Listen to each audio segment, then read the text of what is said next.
রাস্তা ভেঙে গেছিল গ্রামের দিশা, ছেয়ে গেছিল নিরাশা, আর প্রত্যেক চেহারায় ছিল ভয়। তখন পাওয়া গেল পুরনো কাঠের জাদুই নৌকা, ছুতে গেল আকাশ, আর সুগন্ধে ভরে গেল পুরো গ্রাম। ঝড় চিরে দিয়ে আনলো সাহায্য আর হাসি, সৎ উদ্দেশ্যতে বেড়ে গেল এই গ্রামের শান। সবুজে ভরা পাহাড়ের মাঝখানে অবস্থিত সুন্দর গ্রামে সূর্য খুব জোরে চমকাচ্ছে। মাধব আর শ্যাম শহর থেকে গ্রামের দিকে রাস্তার মধ্যে চলছে, ওদের কাঁধের ওপর রাশিনের বস্তা চাপানো। দুজনকে খুবই ক্লান্ত দেখাচ্ছে, আর ওদের খুব ঘামও হচ্ছিল। শ্যাম, এই রাস্তাটা প্রতিদিন খুব কঠিন হয়ে যাচ্ছে। আমাদের গ্রামের বয়স্কদের জন্য শহরের দিকে যাওয়া একেবারে অসম্ভব। তুমি সঠিক বলছো মাধব। যদি এই একটা মাত্র রাস্তা বন্ধ হয়ে যায়, তাহলে আমাদের গ্রাম পুরো দুনিয়া থেকে কাট অফ হয়ে যাবে। আমার তো খুব চিন্তা হচ্ছে যে কোথাও কোনো বড় সমস্যা না হয়ে যায়। জানি না কবে থেকে শহর থেকে যাতায়াতের রাস্তাটা সুগম হবে। হ্যাঁ, তাছাড়া তো সব কাজই বেশ কঠিন মনে হচ্ছে। দুজনে একে অপরকে দেখলো আর সহমতির সাথে মাথা নাড়ালো। কিছুক্ষণের মধ্যেই ওরা বাজারে পৌঁছালো, রাশন নিয়ে নিল, আর তারপর ঘরের দিকে এগিয়ে গেল। এর সাথেই ওদের দিন এখানেই শেষ হলো। পরের দিন পুরো গ্রাম সেই রাস্তায় একাঠা হলো, যেটা কিনা শহরের সাথে জোড়ার একমাত্র রাস্তা। রাতে একটা বড় ভূমিধস হয়ে গেছে, যাতে পুরো রাস্তা বন্ধ হয়ে গেছে। গ্রামের পঞ্চায়েত প্রধান আর রেখা, যে কিনা একজন ডক্টর, গ্রামের বাকি লোকেদের সাথে দাঁড়িয়ে আছে, আর সবাই খুবই চিন্তিত। প্রধান বাবু, ওষুধ তো সব শেষ হয়ে যাচ্ছে। গত দুদিনে যদি শহর থেকে সাহায্য না পাওয়া যায়, তাহলে অসুস্থ লোকেদের চিকিৎসা করা মুশকিল হয়ে যাবে। রাস্তা একদম ভেঙে গেছে, এটা ঠিক করতে অনেক মাস সময় লাগবে। আমাদের কাছে অত সময় নেই। ভগবানই এখন কোনো চমৎকার করতে পারবে। শ্যাম আর মাধবও ওই ভিড়ে অংশগ্রহণ করলো। মাধব ভাঙা রাস্তাটা ভালো করে দেখলো, আর তারপর নিজের প্রতিবেশীদের উদাস চেহারা দেখলো। ওর কিছু করার জোরদার ইচ্ছে হলো। আমরা কি পাহাড়ের অন্য দিক থেকে যেতে পারবো না? না শ্যাম, ওই রাস্তাটা খুবই খতরনাক আর খুব লম্বা। ওখান থেকে যেতে অনেক দিন সময় লাগবে। এটা শুনে সবাই উদাস হয়ে গেল, আর এক এক করে সেখান থেকে যেতে লাগলো। সেই সন্ধেবেলাতেই মাধব আর শ্যাম উদাস চেহারার সাথে নিজের উঠোনে এসে পৌঁছালো। উঠোন সাধারণ, কিন্তু সেখানে একটা ছোট কুঠির বানানো আছে। মাধব আগে এগোলো আর শেডের দরজা খুলল। ভেতরে অনেক কাঠের টুকরো রাখা ছিল, যেটা লম্বা সময় ধরে এমনি পড়েছিল। তার নিচে একটা ছোট কাঠের নৌকা ছিল, যেটা সাদা কাপড় দিয়ে ঢাকা ছিল। মাধব আগে এগিয়ে সেই কাপড়টা সরিয়ে দিল। নৌকা একটু রহস্যময় দেখাচ্ছিল। ওটাতে অদ্ভুত নকশা করা ছিল, আর তার ধারে ছোট ছোট পাখা লাগানো ছিল। এই নৌকোটা আমার দাদু বানিয়েছিল। উনি বলতেন যে এটা কোনো সাধারণ নৌকা নয়, কিন্তু এটা তো বহু বছর ধরে এখানেই পড়ে আছে। এটা কি আমাদের সাহায্য করতে পারবে? মাধব, তুই এই পুরনো ভাঙা নৌকোটা কেন দেখছিস? আমাদেরকে রাস্তা দিয়ে শহরে যেতে হবে, নদীতে সাঁতার কাটার জন্য নয়। আর এখানে তো কোনো নদীও নেই। শ্যাম, আমার মনে আছে যে দাদু বলতো এই নৌকাটা হাওয়ায় চলতে পারে। আমি কখনো বিশ্বাস করিনি, কিন্তু আজকে আমাদের এর প্রয়োজন। হাওয়ায় নৌকো? মাধব, তোর মাথা তো ঠিক আছে? কাঠের নৌকো কখনো আকাশে ওড়ে নাকি? মাধব শ্যামের মজাটাকে একদম গুরুত্ব দিল না। ও আগে এগোলো আর শেড থেকে সেই নৌকাটা বাইরে বের করলো। ও নৌকাটা পরিষ্কার করা শুরু করলো। ও যেই তার উপরে নকশাগুলো পরিষ্কার করা শুরু করলো, ওটা হালকা সুন্দর চমকাতে লাগলো। মাধব অবাক হয়ে গেল, কিন্তু তারপরও নিজের কাজ চালিয়ে গেল। ও হাতুড়ি আর কিল দিয়ে নৌকার ভাঙা কাঠের পাখা ঠিক করতে লাগলো। হে ভগবান, এই নৌকার যদি কোনো জাদুই শক্তি থাকে, তাহলে এটাকে জাগ্রত করুন। আমার গ্রামের মানুষদের আপনার প্রয়োজন আছে। যেই ও প্রার্থনা করতে লাগলো, নৌকায় বানানো নকশা তীব্রভাবে চমকাতে লাগলো।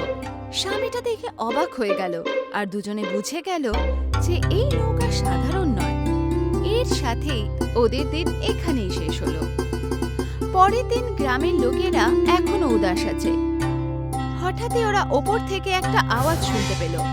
ওরা ওপরের দিকে তাকালো আর চমকে গেল। মাধব আর শ্যাম সেই কাঠের নৌকাতেই বসে আছে, আর ওরা মাটির ওপরে হাওয়াতে ভাসছে। ওর পাখা ধীরে ধীরে ওপর নিচে নড়ছে। এটা আমি কি দেখছি? এটা কোনো স্বপ্ন নাকি? তুমি হাওয়ায় কি করে ভাসছো? পঞ্চায়েত বাবু, এটা সঠিক। মাধব এই নৌকোটাকে হাওয়ায় ওড়ার নৌকা বানিয়ে দিয়েছে। মাধব নৌকাটা আস্তে আস্তে গাছের কাছে নিয়ে এলো। ও আত্মবিশ্বাসে ভরা আর খুশি দেখাচ্ছে। পঞ্চায়েত বাবু, এটা জাদুই নৌকো। এটা শুধু তখনই ওড়ে যখন আমাদের ইচ্ছা একদম সৎ হয়। এবার আমরা শহরে গিয়ে ওষুধ আর খাবার নিয়ে আসতে পারি।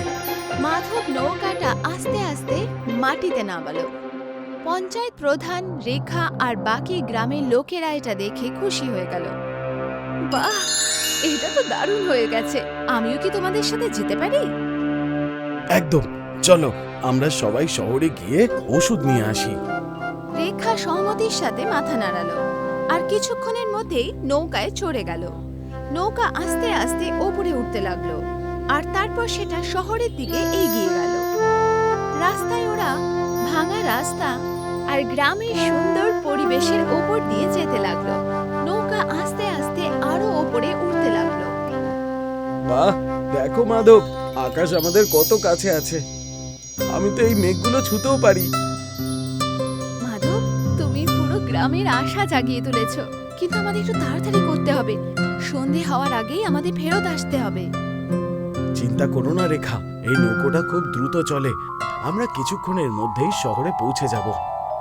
মাধব নৌকাটা আগে উড়িয়ে নিয়ে গেল।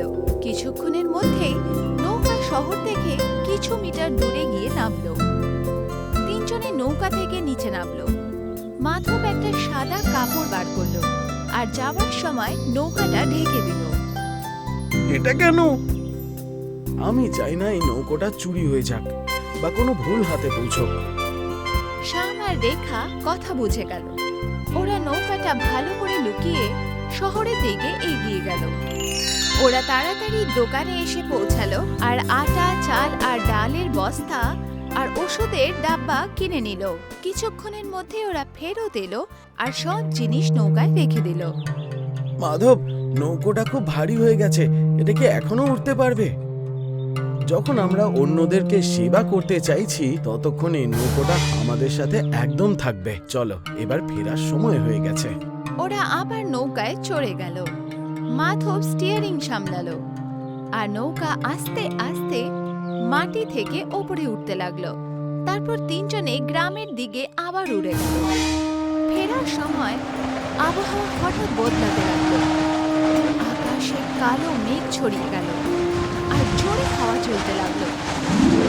নৌকা জোরে জোরে নড়তে লাগলো। ঝড় আসতে চলেছে। আমরা সুরক্ষিত ফেরত যেতে তো পারবো? আমার জানা ছিল আমাদেরকে এত উপরে আসা ঠিক হয়নি। এবার আমরা কি করব? নৌকা একদিকে ঝুঁকতে লাগলো। আনাজে ভর্তি একটা বস্তা পড়তে যাচ্ছিল। তখন শ্যাম ওটাকে সময় মতো ধরে নিল। মাধব নৌকাটা সামলানোর চেষ্টা করলো, কিন্তু নৌকা লাগাতার কাঁপতে লাগলো আর সেটা নিয়ন্ত্রণ করা মুশকিল হয়ে যাচ্ছিল। আমাদের একে অপরের সাথে থাকতে হবে। শ্যাম, তুমি এই বস্তুটা ধরো। রেখা, তুমি নৌকার ব্যালেন্স বজায় রাখতে আমাকে সাহায্য করো। তখন হঠাৎ বৃষ্টি শুরু হয়ে গেল। নৌকার পাখা ভিজে ভারী হয়ে উঠল। নৌকা আস্তে আস্তে নিচে নামতে লাগলো আর ওরা তিনজন জঙ্গলের দিকে পড়তে গেল। মাধব, নৌকা নিচের দিকে যাচ্ছে। আমরা পড়ে যাব। না, আমাদেরকে হার মানলে চলবে না। তুমি মনে রেখো, গ্রামের লোকেরা আমাদের অপেক্ষা করছে। আমরা যদি না পৌঁছাই, তাহলে কোনো অসুস্থ মানুষ ঠিক হবে না। ওনাদের জন্য এটা করতেই হবে। মাধব নিজের চোখ বন্ধ করে নিল আর পুরো শক্তির সাথে নৌকাকে সামলানোর চেষ্টা করলো। রেখা আর শ্যামও ওর সাহায্য করার জন্য আগে এগিয়ে এলো। ওরা দুজনে মাধবের হাত ধরে নিল, যাতে পড়ে যাওয়া নৌকা একসাথে মিলে সামলাতে পারে। তখনই হঠাৎ ওই চিহ্ন আরো জোরে চমকাতে লাগলো। নৌকার চারপাশে একটা সুন্দর ঢাল তৈরি হয়ে গেল, যাতে নৌকাকে বৃষ্টি আর জোরে হাওয়া থেকে বাঁচাতে পারে। ধীরে ধীরে নৌকা আবার নিয়ন্ত্রণে এলো আর বৃষ্টির মাঝখানে স্থির হয়ে উঠতে লাগলো। সন্ধে হয়ে গেছে। অন্যদিকে এখন গ্রামের আকাশ পরিষ্কার হয়ে গেছে আর ঝড়ও থেমে গেছে, কিন্তু তিনজন এখনো ফেরেনি। পঞ্চায়েত প্রধান আর বাকি গ্রামবাসীরা আকাশের দিকে তাকিয়েছিল। ঝড়ের কারণে সবাই খুব চিন্তিত ছিল। হে ভগবান, ওই বাচ্চাগুলোর রক্ষা করো, ওরা আমাদের জন্য নিজেদের জীবন বিপন্ন করে দিয়েছে। সব গ্রামের লোকেরা পঞ্চায়েত প্রধানের সাথে চিন্তিত হয়ে প্রার্থনা করতে লাগলো। কিছুক্ষণ পর আকাশে কিছু একটা দেখা গেল। মেঘের মাঝখান দিয়ে সেই উড়ন্ত নৌকা উড়ে সামনে এলো আর গ্রামের লোকেরা আনন্দে নেচে উঠল। নৌকা আস্তে আস্তে গ্রামের লোকেদের সামনে নিচে নামলো।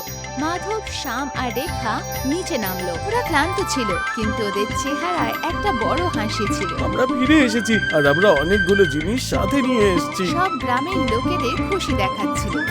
মাধব, আজকে তুমি প্রমাণ করে দিলে যে সবচেয়ে বেশি শক্তি জাদুতে নয়, বরঞ্চ মানুষের ইচ্ছের মধ্যে হয়। সরপঞ্চ বাবু, এগুলো আমাদের তিনজনের ইচ্ছেতে হয়েছে। যদি শ্যাম আর রেখা আমার সঙ্গ না দিত, তাহলে ঝড়ের সাথে লড়তে পারতাম না। আর এখন আমাদের রাস্তা ঠিক করার অপেক্ষা করতে হবে না। এই নৌকাটা সব সময় আমাদের কাজে আসবে। সব গ্রামবাসীরা সেই জাদুই নৌকাকে কৃতজ্ঞতার নজরে দেখল। এর সাথেই ওনাদের দিন এখানেই শেষ হলো। কিছুদিন পর গ্রামে আবার শান্তি ফেরত এলো। ভূস্খলন এখনো ওখানে আছে, কিন্তু এখন আর লোকেদের ভয় লাগে না। ওরা জানে যে ওরা ফেঁসে যায়নি। মাধব আর শ্যাম আবার নৌকা পরিষ্কার করছে। ওরা শহরে গিয়ে আরো জিনিস নিয়ে আসার জন্য তৈরি হচ্ছে। মাধব, আমিও কি এই নৌকাটা চালাতে এখন তোমাকে সঙ্গ দিতে পারি? কেননা আমি তো ঝড়ের সময় বস্তু সামলেছিলাম। একদম শ্যাম, তুমি এই নৌকার সব থেকে বাহাদুর সাথী। চলো, আজকে আমাদের গ্রামের রাস্তা ঠিক করতে হবে, আর তার জন্য সিমেন্ট আর পাথর আনতে হবে। দুজনে হাসলো আর সহমতির সাথে মাথা নাড়ালো। ওরা জাদুই নাতে পা দিয়ে ওরা আরো একবার উঁচুতে উড়ে গেল।